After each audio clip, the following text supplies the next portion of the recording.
신약 성경의 교회라는 히라버 단어는 에클레시아입니다. 그 뜻은 부름받아 나온 사람들이라고 하는 뜻입니다. 그러므로 교회는 부름받아 나온 사람들의 모임입니다.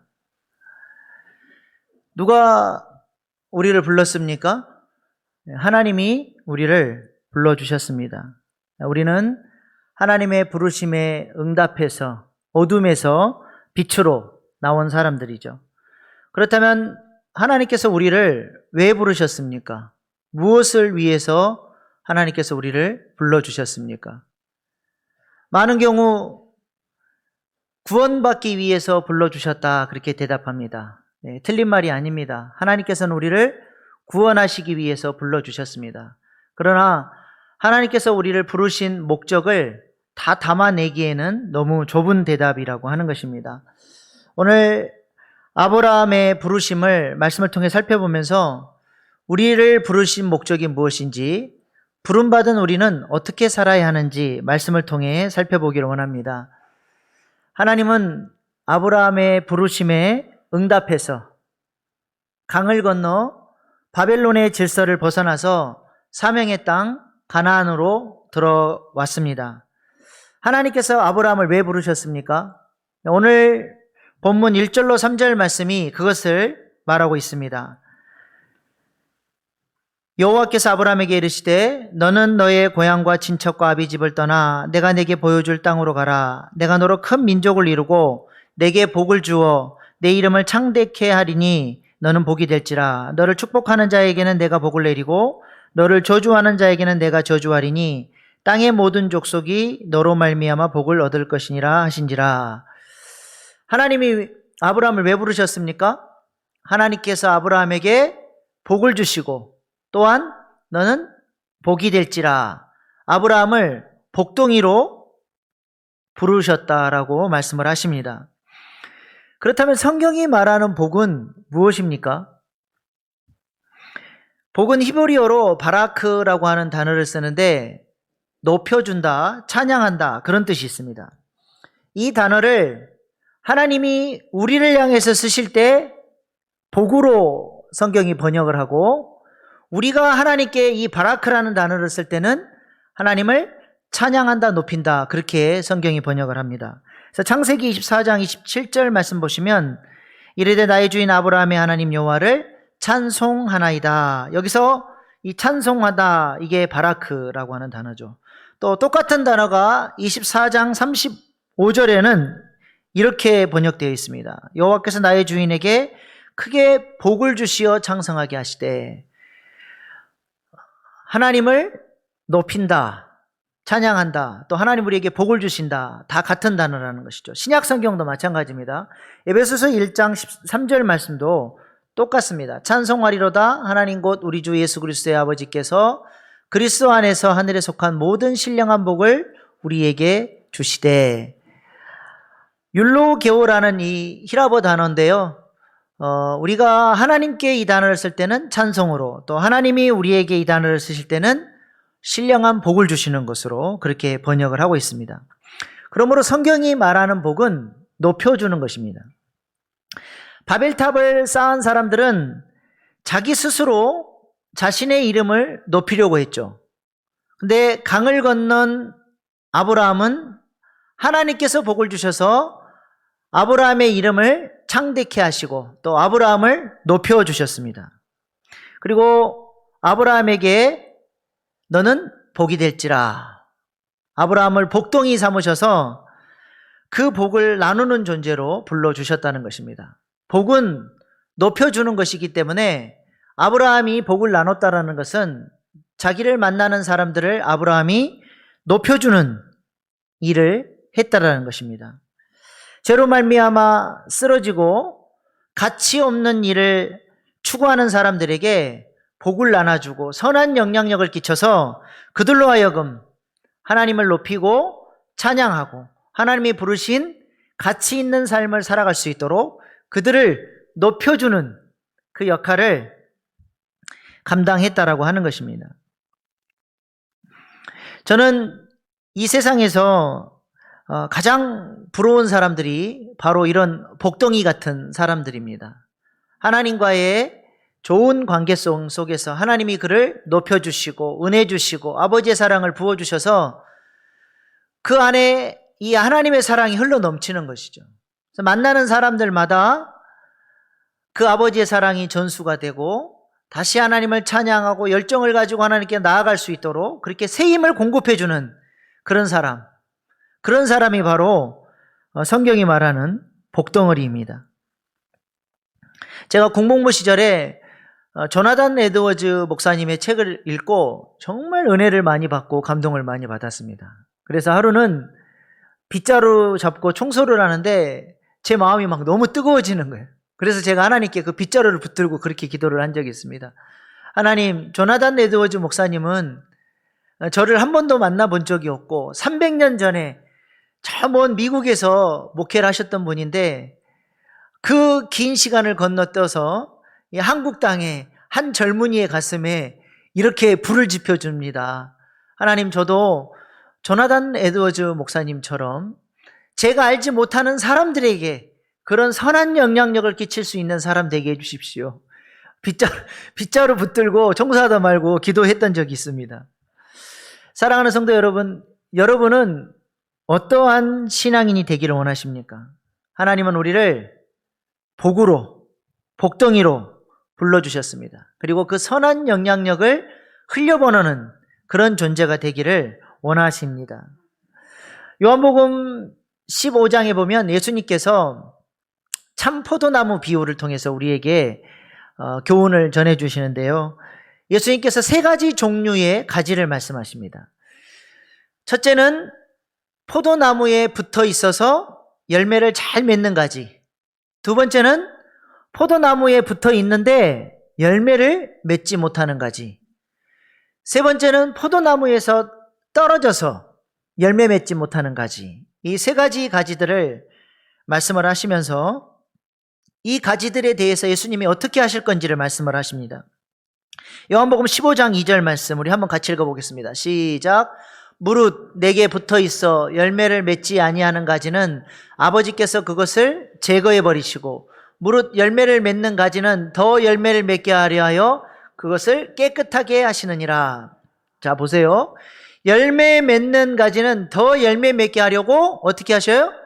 깨끗게 하신다는 말은 전지 작업을 통해서 더 풍성한 열매를 맺을 수 있도록 주님이 도우신다는 것이죠. 그리고 붙어 있는데 열매 맺지 않는 가지는 어떻게 하셔요? 제거해 버리신대요. 그리고 아예 이 나무에 붙어 있지 않아서 열매 맺지 않는 가지는 어떻게 됩니까? 불에 던져져서 심판받게 돼요. 근데 우리가 오해하는 것 중에 하나가 제거해 버린다고 하니까 열매를 못 맺으니까 주님이 잘라내서 버려버리는 것으로 생각할 수 있는데, 만약에 그렇다고 한다면 이 자리에 앉아 있을 수 있는 사람 아무도 없습니다. 주님이 원하시는 열매를 맺지 못함으로 주님이 그렇게 잘라내서 버려버렸다고 한다면 우리는 아무도 이 자리에 있을 수가 없는 것이죠. 저 제거해 버린다라고 하는 단어는 히라보 아이레이인데 그 뜻은 영어로 take away, 들어서 옮긴다, 그런 뜻이에요. 여기 제가 이게 패드가 있는데요. 이걸 들어 옮겨 볼게요. 들어서 옮겼어요. 그러면 여기는 이 자리에서는 제거가 된 거죠. 그래서 이 제거한다라는 의미를 잘못 오해하시면 안 됩니다. 들어서 옮겨주는 거예요. 어디로 옮깁니까? 사진 한번 띄워주십시오. 포도나무. 지금 보이는지 모르겠는데 철사가 있어요. 포도나무는 덩굴 형식이기 때문에 이렇게 그 철사를 옆으로 해서 가지가 옆으로 뻗어나갈 수 있도록 줄을 대줍니다. 그래서 태양빛을 받으면서 열매를 맺을 수 있도록 그렇게 농부가 도와주는 것이죠. 간혹 거기서 이 철사를 따라 못 나가고 땅바닥으로 떨어진 가지들이 있어요. 이런 가지들은 포도나무에 붙어 있지만 열매를 맺어요, 못 맺어요? 맺을 수가 없어요. 그래서 어떻게 합니까, 농부가? 이 가지를 들어서 옮겨주는 거예요. 뭐 할 수 있도록? 열매 맺을 수 있도록 도와주는 것을 의미합니다. 이렇게 들어 옮기는 그 작업을 누가 해야 돼요? 누가 해야 됩니까? 먼저 은혜 받은, 복덩어리로 부름받은 하나님의 사람들이 그 사람을 찾아가서 권면하고 사랑을 베풀어주고 그를 위해서 기도하고 도와줌으로써 그들이 열매 맺는 가지가 될 수 있도록 도와야 한다라는 것입니다. 성령이 충만한 다윗의 영적 영향력을 한번 생각해 보시기 바랍니다.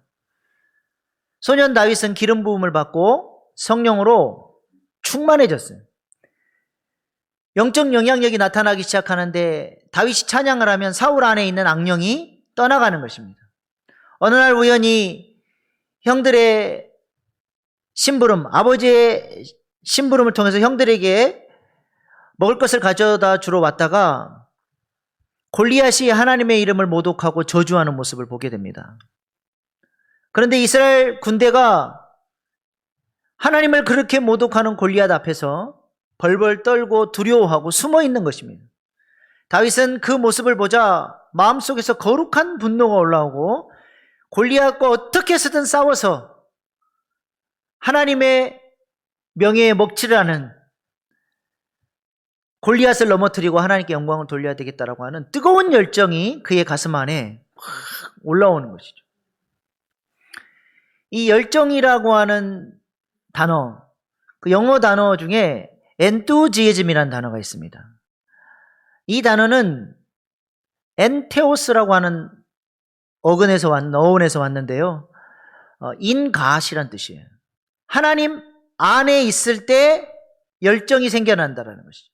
다윗이 그렇게 골리앗을 바라보고 믿음으로 골리앗 가운데 나아가고 그와 싸우려고 하는 그런 열정이 충만했던 이유는 골리앗보다 더 크신 하나님, 자기의 삶 속에 지금도 능력으로 역사하신 하나님을 볼 수 있는 눈이 있었기 때문에 다윗은 열정을 가지고 믿음으로 골리앗 가운데 나아갈 수가 있었던 것입니다. 그래서 영어 단어 enthusiasm은 하나님을 볼 수 있는 사람들이 열정을 가질 수 있다는 그런 뜻이에요. 다윗은 믿음으로 골리앗을 넘어뜨리게 되죠. 그런데 중요한 것은 그 다음입니다. 다윗의 승리가 개인의 승리로만 끝난 것이 아니라 어떻게 됩니까?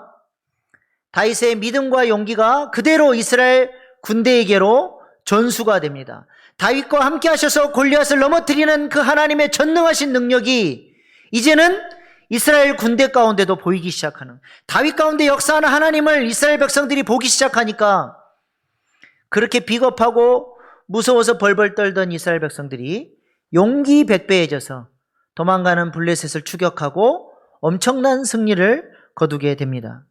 이것이 바로 영적 영향력이에요. 다윗을 하나님께서 복덩어리로 사용하셔서 땅바닥에 떨어져서 열매 맺지 못하고 있는 이스라엘 군대 가운데 선한 영향력을 끼쳐서 그들도 열매 맺을 수 있도록 다윗의 선한 영향력이 흘러갔다라고 하는 것입니다. 저는 이런 말씀을 보면 그 말씀 위에 손을 얹고 기도합니다. 언젠가 다윗이 골리앗을 넘어뜨리고 나서 그 뜨거운 열정과 그 다윗 안에 있는 믿음이 이스라엘 군대로 흘러가는 그 모습을 보면서 제가 성경에 손을 얹고 기도했습니다. 하나님, 저에게도 다윗처럼 여호와의 군대를 깨우는 믿음의 사람, 그런 선한 영향력을 끼치는 사람 되게 하여 주시옵소서. 우리도 이런 말씀 앞에 손을 얹고 기도할 수 있는 믿음의 사람들 될 수 있기를 소망합니다. 초대교회 성도들이 이렇게 쓰임받지 않았습니까? 빌립 집사님이 예루살렘에 핍박이 일어나니까 사마리아로 옮겨갔습니다. 그곳에 가서 보니까 죄와 사망의 지배 아래서 신음하는 사람들이 눈에 들어오기 시작하는 거예요. 그리고 그의 마음속에 있는 성령의 능력과 복음을 가지고 그 사마리아 성 가운데 복음을 전하게 됩니다. 어떤 역사가 일어났습니까? 사도행전 8장 7절로 8절 말씀 우리 한 목소리로 같이 읽겠습니다. 시작.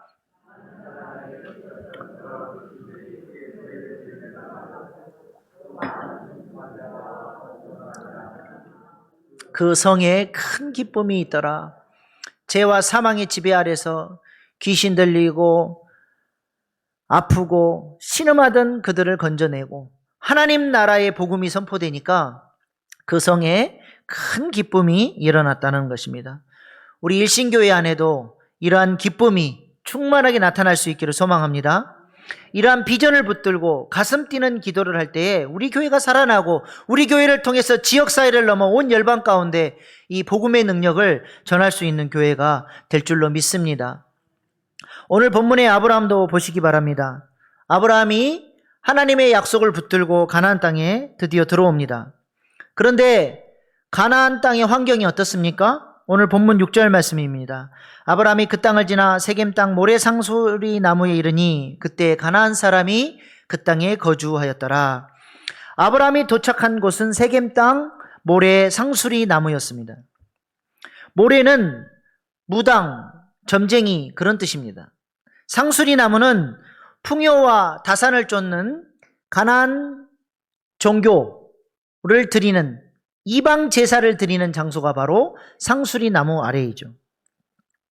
그래서 호세아서 4장 12절로 13절에 호세아 선지자가 이 나무 아래에서 우상 숭배하는 이스라엘 백성들이 이렇게 책망을 하죠. 내 백성이 나무에게 묻고 그 막대기로 그들에게 고하나니 이는 그들이 음란한 마음에 미혹되어 하나님을 버리고 음행하였음이니라. 그들이 산꼭대기에서 제사를 드리며 작은 산 위에서 분향하되 참나무와 버드나무와 상수리나무 아래에 사니 이는 그 나무 그늘이 좋음이라. 이러므로 너희 딸들은 음행하며 너희 며느리들은 간음을 행하는도다. 그러니까 아브라함이 도착한 가나안 땅은 우상 숭배하는 땅, 음란한 땅, 이방 신전이 있는 그런 곳이었습니다. 하나님께서 아브라함에게 가라고 명령하셔 복 주시겠다. 그리고 가라고 하셨던 그 땅에 와보니까 하나님께서 아름답게 갖고 놓은 땅이 아니라 온 천지의 영적인 어두움과 좌우를 분별하지 못하는 사단의 질서 아래 순복하고 살아가는 가나안 사람들이 우글거리는 그런 땅이었습니다.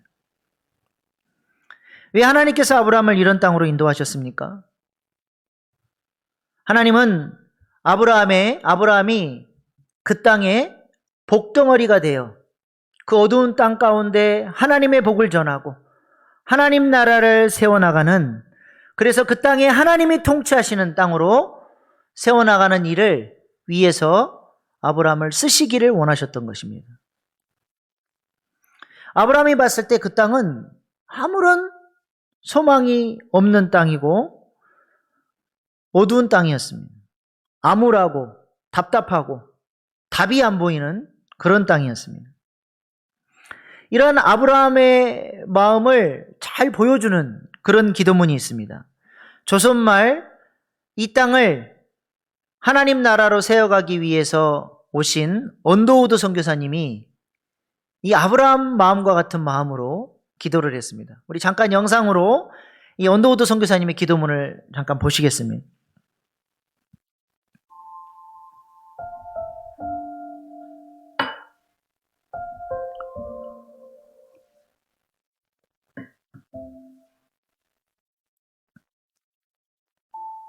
주여, 지금은 아무것도 보이지를 않습니다. 메마르고 가난한 땅, 나무 한 그루 시원하게 자라오르지 못하고 있는 땅에 저희들은 옮겨와 앉았습니다. 그 넓고 넓은 태평양을 어떻게 건너왔는지 그 사실이 기적입니다. 주께서 붙잡아 뚝 떨어뜨려 놓으신 듯한 이곳, 지금은 아무것도 보이질 않습니다. 보이는 것은 고집스럽게 얼룩진 어둠뿐입니다. 어둠과 가난과 인습에 묶여있는 조선 사람뿐입니다. 그들은 왜 묶여있는지도 고통이라는 것도 모르고 있습니다. 고통을 고통인 줄 모르는 자에게 고통을 벗겨주겠다고 하면 의심부터 하고 화부터 냅니다. 조선 남자들의 속셈이 보이질 않습니다. 이 나라 조정의 내심도 보이질 않습니다. 가마를 타고 다니는 여자들을 영영 볼 기회가 없으면 어쩌나 합니다. 조선의 마음이 보이질 않습니다. 그리고 저희가 해야 할 일이 보이지 않습니다.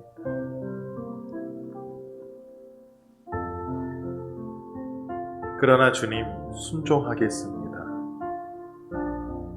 겸손하게 순종할 때 주께서 일을 시작하시고 그 하시는 일을 우리들의 영적인 눈이 볼 수 있는 날이 있을 줄 믿습니다.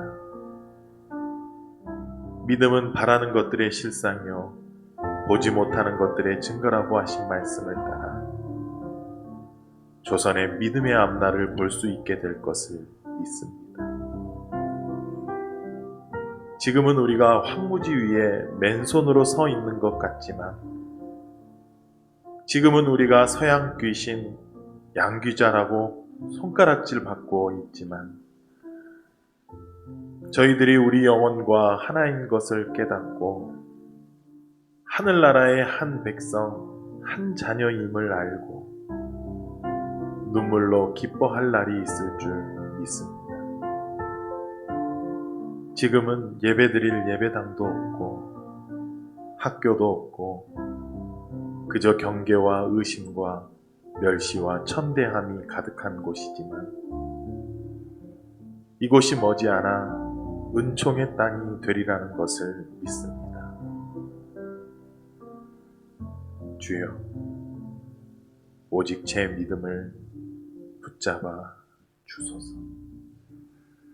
네. 조선 땅을 바라보던 언더우드 선교사의 마음이 아마 가나안 땅을 바라보던 아브라함의 마음이었을 것입니다. 그곳에서 아브라함이 무엇을 했습니까? 아무런 소망이 안 보이던 이 땅을 위해 언더우드 선교사님이 기도했던 것처럼 아브라함도 그 척박하고 어두운 땅에서 여호와께 제단을 쌓았습니다. 이를 통해서 아브라함이 어떠한 신앙 고백을 하고 있습니까? 제단을 쌓음으로써 아브라함은 그 땅에 여호와의 깃발을 꼽은 것입니다. 이 땅이 하나님이 통치하시는 땅이라고 선포하는 것입니다. 이 땅의 주인이 하나님이신 것을 제단을 쌓음으로써 선포하는 것입니다. 예배가 뭐냐? 영적으로 여호와의 깃발을 꼽는 것입니다. 하나님께서 이곳을 통치하신다. 이곳의 주인 하나님이시다. 내 인생의 주인은 하나님이시다. 예배를 통해서 여호와의 깃발을 꼽는 것이죠. 언젠가 전라도 목포 쪽에서 장례가 났다는 소식을 듣고 새벽같이 출발해서 장례 예배를 집례하기 위해서 내려갔습니다. 예배 잘 드리고 서울로 올라오고 있는데 한참 올라왔습니다. 익산을 넘어설 때쯤 전화 한 통이 또 왔습니다. 고흥에서 장례가 났다고 와달라는 겁니다. 그래서 익산까지 올라갔다 다시 차를 돌려서 고흥으로 내려가서 또 장례 예배를 드리고 서울에 도착하니까 새벽 1시였습니다. 새벽에 출발했는데 새벽에 도착을 한 것이죠. 그러면서 제 마음속에 이런 불평이 생겼습니다. 잠깐 가서 예배 드리려고 이렇게 많은 시간을 낭비하고 에너지를 쏟아야 합니까? 근데 그때 제 마음속에 하나님께서 이런 감동을 주셨습니다. 아니다. 예배를 통해서 여호와의 깃발을 꼽는 것이다. 예배를 통해 유족들을 위로하고 그 가정이 하나님이 통치하시는 가정, 하나님이 주인 되시는 가정이라고 하는 것을 영적으로 선포하는 것이다. 여호와의 깃발을 꼽음으로써 어둠의 권세가 틈타지 않도록 하나님께서 지켜주시고 보호해 주시는 것입니다. 그래서 예배가 중요한 것입니다. 비록 지금은 소망이 안 보여도 예배를 통해 여호와의 깃발을 꼽음으로써 하나님의 임재가 그 땅을 장악해 갈 수 있도록 계속해서 제단을 쌓는 것입니다. 이 주일 예배를 통해, 가정 예배를 통해, 신방 예배를 통해 우리도 여호와의 깃발을 계속해서 꼽아갈 수 있기를 소망합니다. 또한 아브라함은 제단을 쌓음으로써 하나님의 은혜를 전적으로 의지했습니다. 자신의 힘으로 할 수 있는 것이 아무것도 없기 때문에 하나님만 바라본다라고 하는, 하나님 외에는 다른 소망이 전혀 없다라고 하는 그런 겸손한 마음으로 하나님을 의지했다라고 하는 것입니다. 이렇게 제단을 겸손히 쌓았던 아브라함의 마음이 아마 유다 왕 여호사밧의 마음과 같았을지도 모르겠습니다. 암몬과 모압이 연합해서 대군을 이끌고 남유다로 쳐들어옵니다. 이 전쟁은 안 싸워봐도 이길 가능성이 전혀 없는 그런 전쟁이었습니다. 아무런 소망이 안 보일 때에 여호사밧이 어떻게 했습니까? 역대하 20장 12절 말씀입니다.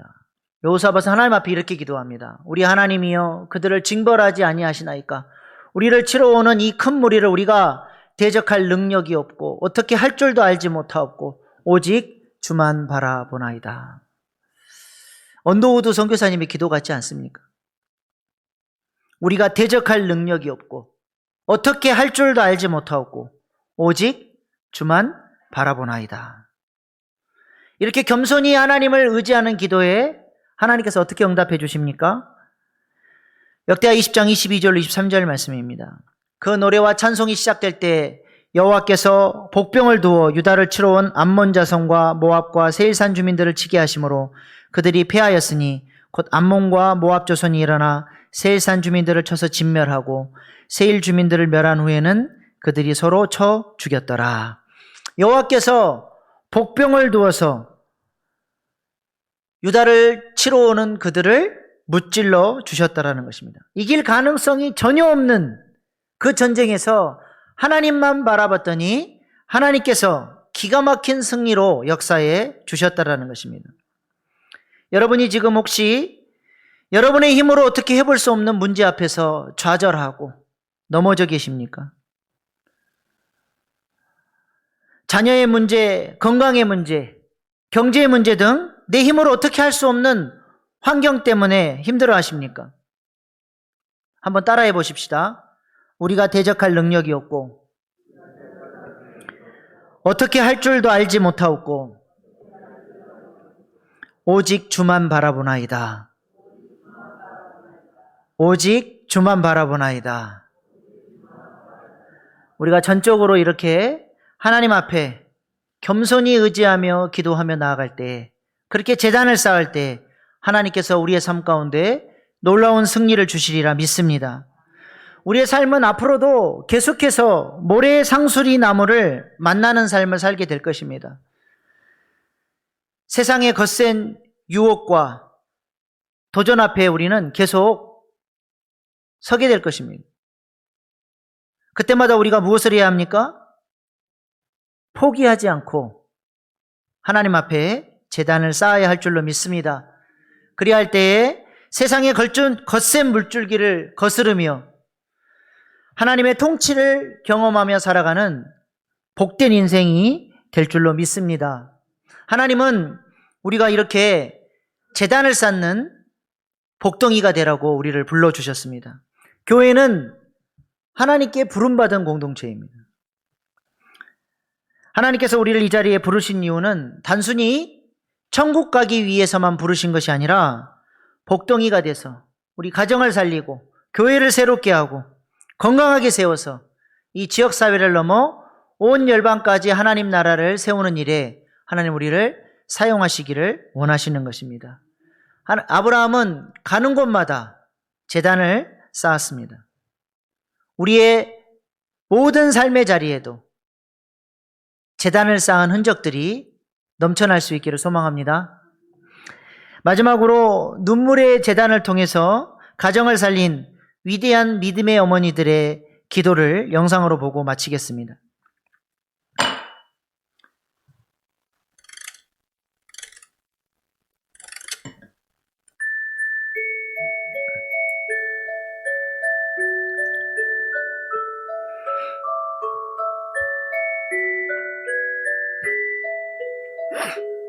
나는 어머니의 기도를 기억한다.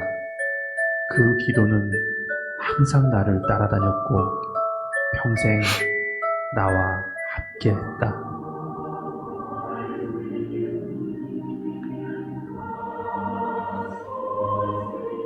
하나님, 9살 난 아들에게 물려줄 것이 이 낡은 성경밖에 없습니다. 제가 이 땅을 떠나도 하나님께서 이 아들을 지켜주시고 부자나 높은 사람이 되기보다 성경을 읽는 사람이 되길 간절히 기도합니다. 오 주여, 19명의 아이들을 낳고 돌보는 매일이 분주하고 지치지만 부엌에서 하루 1시간, 주 앞에 기도하는 이 시간이 우리 아이들에게 줄 수 있는 가장 큰 축복이 되게 하시길 간절히 기도합니다.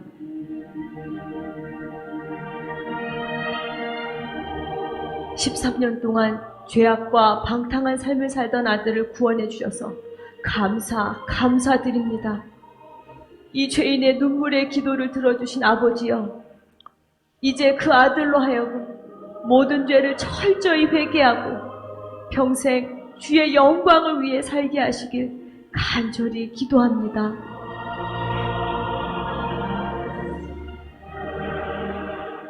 오 하나님, 저 혼자 어린 구남매를 키우는 것은 불가능하오니 도와주시옵소서. 제 아이들이 주의를 철저히 지키고 늘 성경을 배우며 그 진리 안에 살게 하시고 비록 가난하지만 남에게 베푸는 삶을 살게 하시길 간절히 기도합니다. 주님, 저를 개라고 하셔도, 아니 그보다 더한 취급을 하셔도 좋습니다. 다만 제 딸, 귀신 들린 제 딸만 고쳐주시옵소서. 이 찢어지는 어미의 마음을 불쌍히 보시고 깨끗이 고쳐주시길 간절히 원합니다. 자식을 위해서는 가난도 무지도 부끄럽지 않았습니다. 자식을 위해서는 고난도 아픔도 견딜 수 있었습니다. 자식을 위해서는 갈증도 배고픔도 참을 수 있었습니다. 이것이 우리 어머니의 희생입니다. 자식을 위해서 거칠고 투박한 손을 모았습니다. 자식을 위해서 차갑고 딱딱한 바닥에 엎드렸습니다. 자식을 위해서 뜨거운 눈물로 부르짖었습니다. 이것이 우리 어머니의 사랑입니다.